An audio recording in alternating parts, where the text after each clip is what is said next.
नमस्कार, आप देख रहे हैं पीडीएस न्यूज। मैं हूं किसी सैनी। 221 यूनिट रक्त एकत्र। थोई थाना क्षेत्र के कावट में हुआ सफल रक्तदान शिविर। थोई थाना क्षेत्र के कावट कस्बे में सामुदायिक स्वास्थ्य केंद्र में बुधवार को एक भव्य रक्तदान शिविर का आयोजन हुआ। यह शिविर ढाणी सेप्टान निवासी दिवंगत पतासी देवी पत्नी लक्ष्मी नारायण सामोता की स्मृति में आयोजित किया गया था। शिविर का शुभारंभ खंडेला विधायक सुभाष मील ने किया। उन्होंने अपने संबोधन में कहा कि रक्तदान सबसे बड़ा मानव सेवा का कार्य है। इससे किसी जरूरतमंद की जान बचाई जा सकती है, इसलिए प्रत्येक व्यक्ति को रक्तदान में भाग लेना चाहिए। शिविर में युवाओं, महिलाओं और समाज सेवियों ने उत्साहपूर्वक भाग लिया।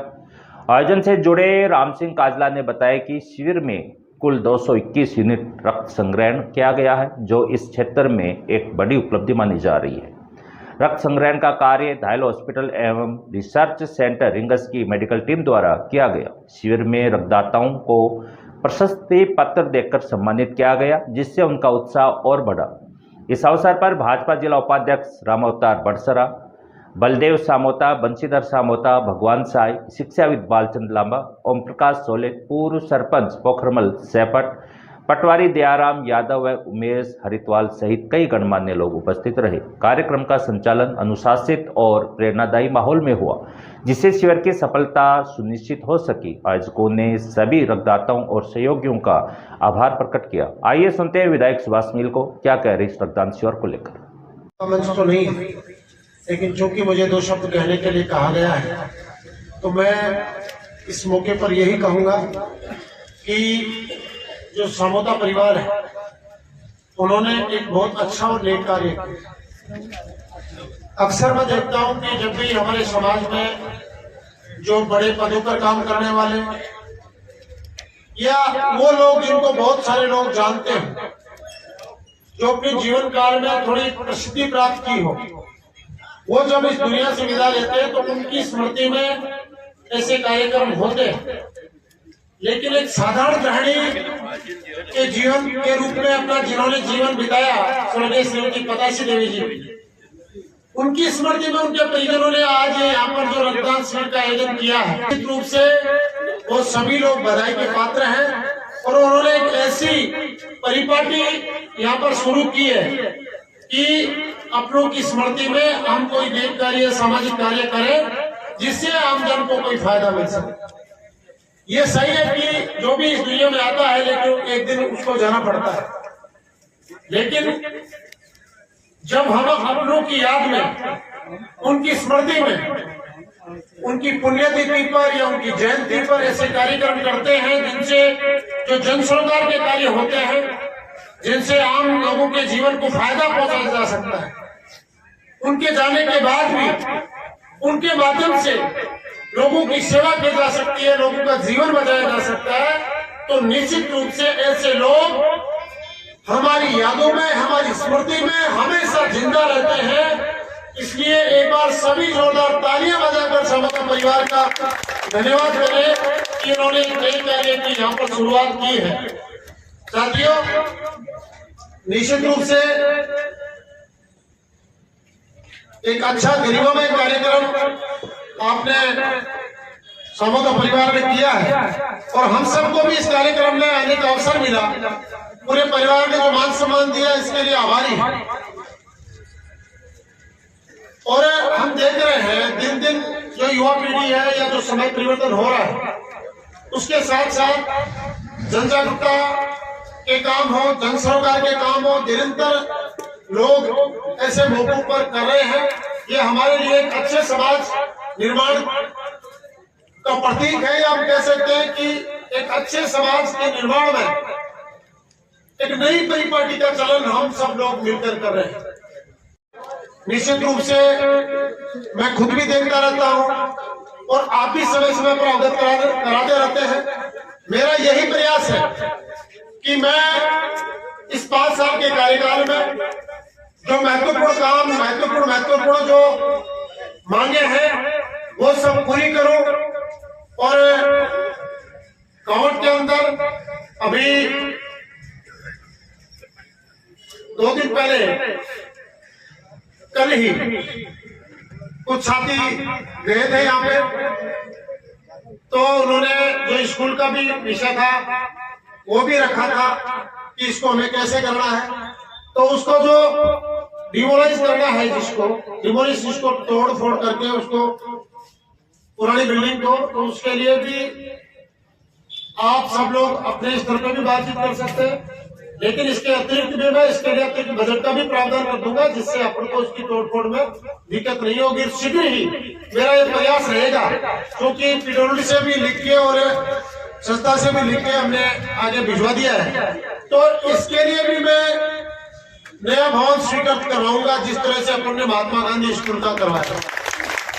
अभी रोड का भी काम उद्घाटन तो हो गया था, अभी चालू किया नहीं होगा शायद दीपावली के बाद में जो सामने वाली जो सड़क है, जो खोई रोड है, उसका काम भी चालू हो जाएगा।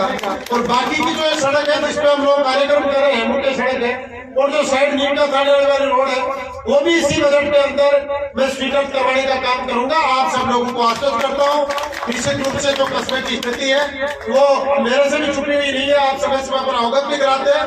तो एक अच्छा सौंदर्यीकरण करके और अच्छा काउंट कस्बे का मैं विकास कराऊंगा, के लिए मैं प्रतिबद्ध हूँ और आप सबको इस बात के लिए आश्वस्त करता हूँ। इसके अलावा भी कोई भी सार्वजनिक समस्याएं हो, आप समय समय पर मुझे अवगत कराते हैं, और मैं आपको यही विश्वास दिलाता हूँ कि कस्बे के विकास की बात हो या पूरे क्षेत्र के विकास की बात हो, बजट की कोई कमी नहीं रखेंगे। जो काम आप लोग बताएंगे, प्रमुखता के साथ वरीयता के आधार पर उन कामों को पूरा करेंगे, ये मैं आपसे निवेदन करना चाहता हूँ।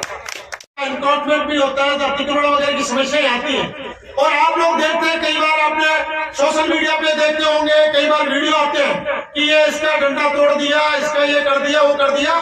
तो मैं इस मंच के माध्यम से आप लोगों को इस कार्यक्रम में कहना चाहता हूं कि द्वेषता की भावना से हम कभी भी राजनीति नहीं करते और न आगे करेंगे, लेकिन विकास कार्यों में जो कार्य जरूरी है और जिन्होंने अवैध तरीके से कहीं भी कोई अतिक्रमण कर रखा है, कहीं नाजायज कोई कब्जा कर रखा है, तो उसको हम हटाने का काम करेंगे, निश्चित रूप से करेंगे। इसमें कोई भी कोताही बरती नहीं जाएगी, क्योंकि हम अगर ऐसे करके बैठ जाएंगे तो शायद विकास कार्य नहीं हो पाएंगे।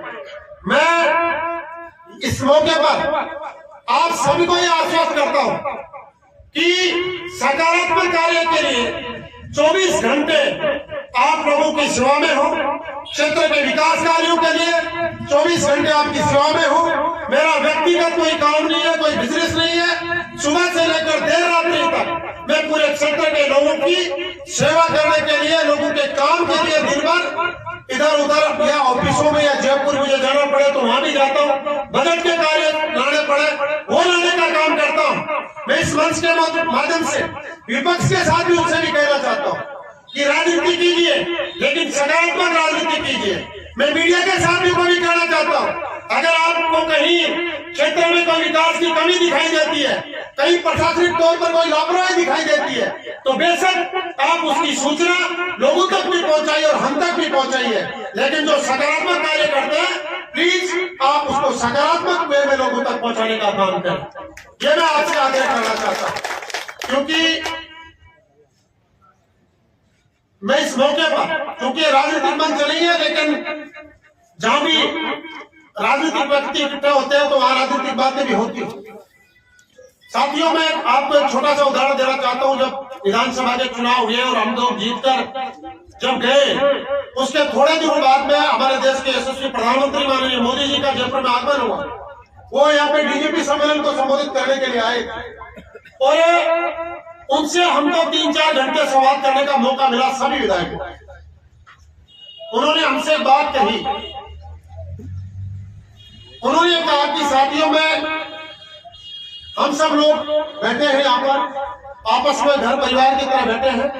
एक बात मैं आपसे कहना चाहूंगा, उन्होंने जो बात की उनके शब्दों में मैं आपको कह रहा हूं। उन्होंने कहा कि एक विडंबना ही हो सकती है कि पिछले कुछ सालों से 30-40 सालों से का नाम उन्होंने लिया कि जो हमारे जनप्रतिनिधियों का जो मूल काम है, जो मौलिक काम जनप्रतिनिधि का होता है, वो तो यह है कि हम सुबह से लेकर शाम तक लोगों की सेवा करने का काम करें, लोगों को सरलता से उनके सरकारी कार्यालयों में सरलता से उनके कामकाज कैसे हो, पारदर्शिता के साथ में उनको सरकार की योजनाओं का लाभ कैसे मिले।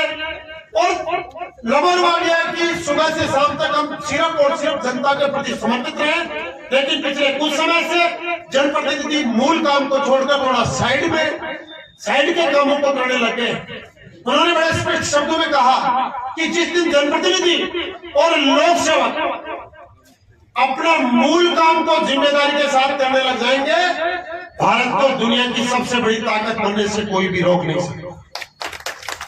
हम आज उन्हीं के बताए मार्ग पर चल रहे हैं और जो हमारी जिम्मेदारी उसको भली भांति समझते हुए हमारा यही प्रयास रहता है कि सरकारी दफ्तर में, चाहे अस्पताल हो, चाहे तहसील कार्यालय हो, एसडीएम कार्यालय हो, कोई भी सरकारी संस्थान हो, उसमें जो भी लोग जाएं उनको अच्छी सुविधा मिले, उनको पारदर्शिता के साथ में उनके काम हो और बिना देरी किए उनके काम हो, उनको बार बार चक्कर ना लगाना। तो यही हम सब लोगों का सामूहिक प्रयास है। मैं टीम के साथियों से, कार्यकर्ताओं से जरूर आग्रह करना चाहता हूं, हर व्यक्ति, मैं अकेला हर जगह निगाह नहीं रख सकता किस व्यक्ति को क्या जरूरत है। आप लोगों से मेरा यही आग्रह है, क्योंकि हम माननीय मोदी जी का जो 17 तारीख से जन्मदिन मना रहे थे, उसी के तहत मैं सभी कार्यकर्ताओं से आग्रह करना चाहूंगा कि आप सब लोग अपने आसपास के क्षेत्र में, अपने गली मोहल्लों में जिन लोगों को सरकारी योजनाओं का लाभ नहीं मिल सकता, कई ऐसे लोग हैं जिनको पीएम किसान निधि का लाभ मिल सकता लेकिन नहीं मिल रहा, या हम पीएम आवास योजना का लाभ मिल सकता वो नहीं मिल रहा, ऐसे कार्य हम उनको, जिनके घर में कोई करने वाला नहीं है या जो लोग ज्यादा पढ़े लिखे नहीं है, उनकी आप अपने आसपास के लोगों को देखकर, उनको टटोलकर उनकी मदद करने का काम करें। ये मैं सभी कार्यकर्ताओं से मौके पर ऊपर कहना चाहता हूं।